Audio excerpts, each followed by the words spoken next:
Happy Wednesday, guys. Hopefully Wednesday. I'm running a little bit behind on my whole schedule thing. As a matter of fact, I wanted to shoot this video about 5 tips for new motorcycle buyers in the shop, but it's really nice outside. I just want to ride.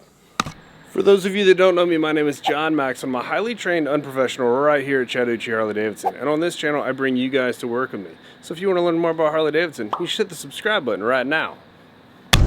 Truth be told, I do have to go back to work, so this is going to be a really quick list of 5 things, and then we'll back to work to elaborate more on them. My first tip for new bike, your first bike, what to get. It's not a model, because no two people are alike, right? First thing to do though is make sure you can afford the bike. I don't mean like this month, I mean for the duration. I'm not one to say that you have to pay cash or you have to finance or either of those two things. What's important though is that you can actually afford what it is you're getting, that it's in a price range that won't kill you if you can't ride it. We get a lot of people that buy a bike for a giant payment every month, and technically they can't afford that, even like always. But when wintertime comes around, there's not snow here, but you know, you gotta figure there's months that you pay for something that you're not even able to use. Even in Georgia, some winters are harsh, the rain, it's a little colder. If you're not gonna ride in that kind of temperatures, then buy something you can afford to sometimes just throw that money away without using something. That's the reality of motorcycles. Tip 2 actually goes with that same idea, but it's about insurance. You can check your insurance before you actually buy it, and I would advise it. Now, I've already mentioned I'm not going to tell you which model to get. I don't know that you should start with a small bike or a big bike or what have you. Most people are going to tell you to start with a small bike, and that might be a great idea for you. There's some drawbacks to starting small, there's some drawbacks to starting big. Either way, those two bikes have different insurance payments, right? The smallest Harley made, for example, is a 500cc motorcycle. What's important is the value of the bike and that engine size. My first bike was a 1200 Sportster, a 2008 model. When I bought my next bike, it was a used 15-year-old 1340cc motorcycle that was worth a little more money. Their insurance cost the same. Anyway, something to think about, insurance, because that's another one of those parts of payments that you're going to run into that you need to factor in before you sign your name. Now, tip 3 is, how are you going to use the bike? That's an important part of that payment. If you're going to use it just for weekend riding, which is a totally acceptable way to use a motorcycle. I'm not down on anybody on how they ride. I just want to see people on 2 wheels. I don't care if you ride once a month or every single day. One doesn't make you a cooler motorcycle rider than the other. But when you're making that payment and you're paying that insurance, what you can afford is generally going to be based on how much you're using it. So that's something to think about. When I got that 2008 Sportster that I was talking about, I did buy it brand new, and I had no idea that I intended to travel on it. I thought I just was getting it to save gas money and get myself to work and stuff. I didn't realize that the bug was totally going to bite me, and I was going to be gone as much as possible, as often as I could afford. I was going to be out of town. But everyone is different in that regard, and everyone's confidence level of being on an interstate and being far from home, that's all different for everybody. But it's something to think about, because the more you use it, the happier you are to make payments on it. Or just have it, you know, even if you paid cash for it, one day you might walk out of your garage and be like, why did I drop $10,000 on that thing that just sits there? And my wife is calling me. I should answer that. Connected. Suddenly I'm reminded as to why we don't keep cell phones on our handlebars. If it's in my saddlebag or my pocket, I don't know who you called. What are you talking about? Anyway, tip 4 is to think about what parts you might want or need as you're buying it, as you're financing, as you're thinking about which model you want, all that stuff, it's important to think about what fits your bike, what you might need to fit your bike, and what you might want to fit your bike. What I mean is, you're buying a bike to travel. What kind of sissy bar, luggage rack, saddlebag options are there? Do they even make them for your bike? Are they expensive? Are they affordable? Is there another model that has more affordable stuff?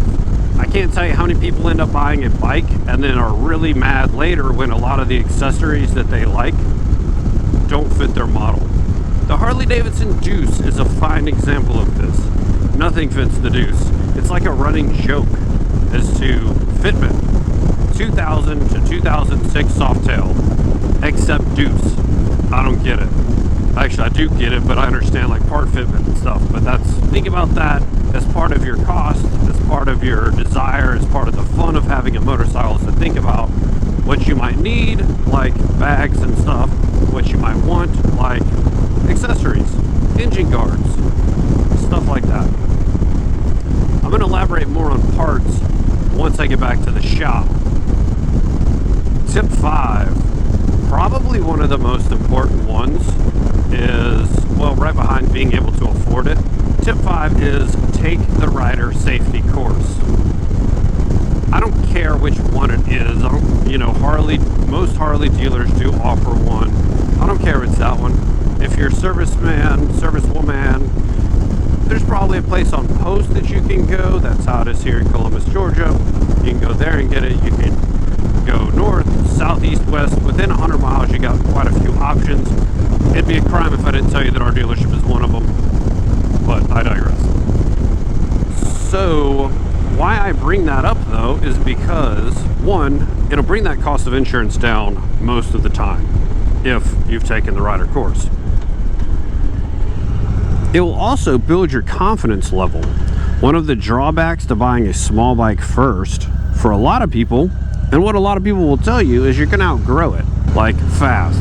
Like before, if you bought brand new, smaller motorcycle, you might not want that bike anymore before the gap of what you owe and what it's worth like meets each other, because that's a thing when you buy new, but we'll talk about that more in a minute. Not only that, but if you've taken the class and you've now gotten your license, well, now you can rent motorcycles. I don't know, outside of Harley, obviously Harley does rent motorcycles, if you didn't know that, but even a lot of the other brands are gonna, okay, I thought they were coming out and they weren't coming out and they're coming out. Thanks, bro. Well, a defensive driving class isn't a bad idea too. I had to take that mandated when I was a kid. Really useful stuff, even though it's about cars. Anyway, if you're licensed, you can rent motorcycles. That's cool. You can easily, you can go sit on motorcycles at a dealership anyway. I'm pretty sure you can rent. I know Eagle Rider, for one, that's who rents out Harleys. They have a lot of locations everywhere that rents multiple motorcycles. I don't know about other brands and their test ride policies. Harley Davidson generally will let you test ride a bike, but a lot of times you're going to need to hold insurance. At least you're licensed, and you're more than welcome to go throw a leg over and see what bike fits you. If you can even hold up the bigger bike that you're drooling over and all that stuff. But that brings a good point about being at the dealer and working out a good relationship with the people there. I mean, ideally what I hope for in dealers on all brands is that they want to help you enjoy riding, to find a bike that fits you, that's gonna help you to enjoy two wheels, not just make a sale and sell you whatever they want to sell you. So that's important, is to find a good dealer. With that said, let's go back to the dealer and I'll finish some of my points. I'll elaborate on some of those tips. All right, finish up the lunch break.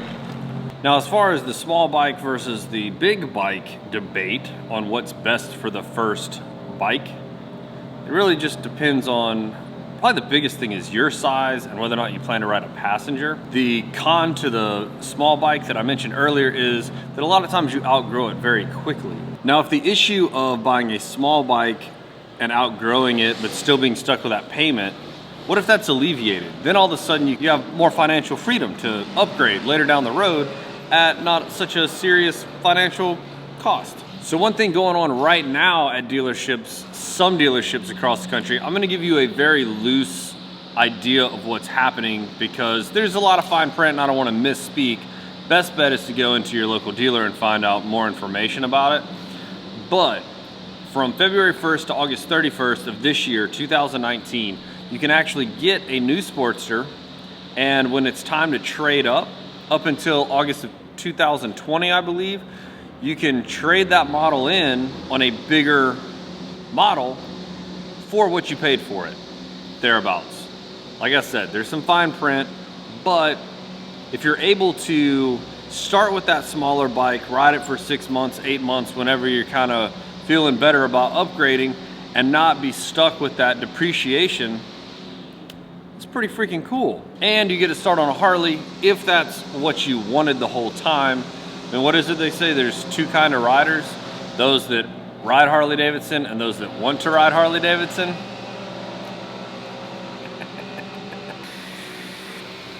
So one of the biggest cons about starting small, alleviated right there. But size-wise, passenger-wise, just downright benefits to having a bigger bike. Maybe you want to start with that, and I've got some tips on a big bike too. But we'll go into the shop for that one. Sometimes there's no plausible way to start on a smaller bike. Maybe you already know that you want to travel, so you're gonna need bags, and you might as well pick a model that comes with bags, like the Heritage, or a touring model. Now, remember when I was talking about parts that you might want? Well, any new bike you might want an engine guard or saddlebag rails or some way so that if you have one of those low-speed drops in a parking lot, like happens to, well, experienced riders too, let's be honest. Well, you might want to check and make sure that the model can even fit. Are you okay over there? I'm fine. You might want to check and make sure those parts fit the model. If you are after a model that doesn't already come with an engine guard or saddlebag guard rails, I'm going to install some their Harley parts on this 2019 Heritage. It's very easy installs for all of this stuff. All the hardware is included, but I do have some tips on the saddlebag guard rails. I've already removed the fender strut bolt and the passenger bolt to put the guardrails in those locations, and it comes with the hardware, the new bolts, they're a little longer. But the new Softails also redesigned the foot pegs. See a little hole right there? It's actually gonna retain a spring and a ball on the end of that spring, which is going to fly out when you remove this foot peg. Something to keep in mind. I usually put a little dielectric grease on those once I go back in. The mount bolt for the actual bracket, it's too far in there to actually reach unless you have a long T45. Let's see what it looks like installed.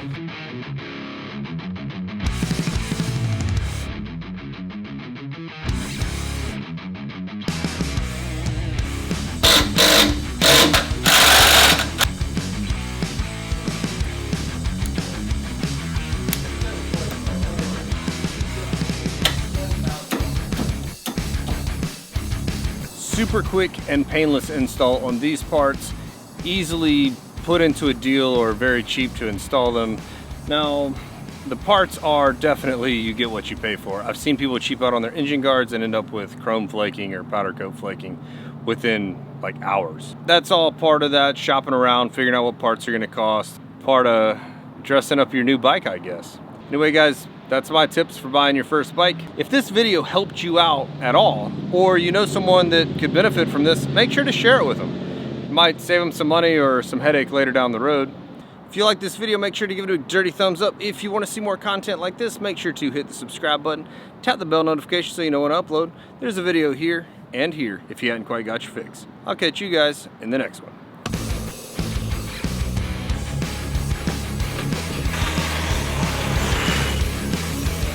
Can you guys tell that Travis used to race dirt bikes?